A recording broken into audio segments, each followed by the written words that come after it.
Tonight, airport first responders are now talking about being on the scene of the UPS crash less than a minute after the plane hit the ground.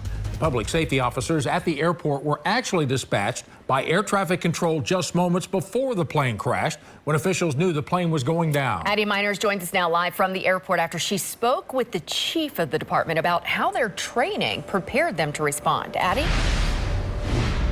Jennifer, Rick, October 21st, that is when the Louisville Regional Airport Authority hosted a plane crash simulation right here in the airport's airfield. Little did they know, just 2 weeks later to the day, they'd be responding to one in real life. So when that runway reopened and that first aircraft took off on the west runway and flew over the crash site, that was different. As things slowly get back to normal around the Muhammad Ali International Airport following the crash of UPS Flight 2976, Chief Josh Grimes with the Louisville Regional Airport Authority says nothing will ever be the same. It makes you think twice looking up at an aircraft now. This is from the south side of the firehouse. 8 members of SDF's public safety team were dispatched by air traffic controllers moments before the UPS plane hit the ground. Grimes says the controllers saw the whole scene unfold from the tower. Within 30 seconds of impact, his crew was on their way. When they first arrived on the scene, they were met with a huge wall of fire. They could tell that they had burning oil on the ground, a lot of burning oil, huge column of smoke.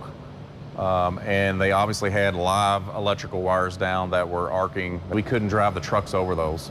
We couldn't advance into the scene. We had to fight the fire from grade lane. According to Grimes, these specialty fire trucks allow first responders to shoot water or foam while driving, which helped prevent the scene from getting bigger. That's just one of dozens of emergency scenarios they had practiced just 2 weeks prior to the crash.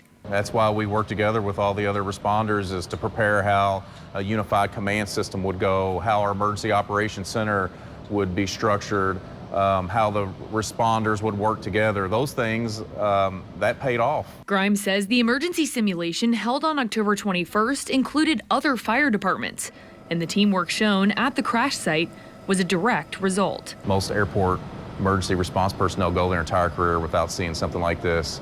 We just never dreamed it would happen 2 weeks after a full-scale exercise. Now, the FAA does require that airport authorities practice drills like that every 3 years. And then those apparatuses that you saw, they costed around $2 million and were just purchased over the past couple of years. But still, Grimes says the biggest takeaway from this whole crash practicing scenario and from the crash itself was how well all of those dozens of agencies were able to work together.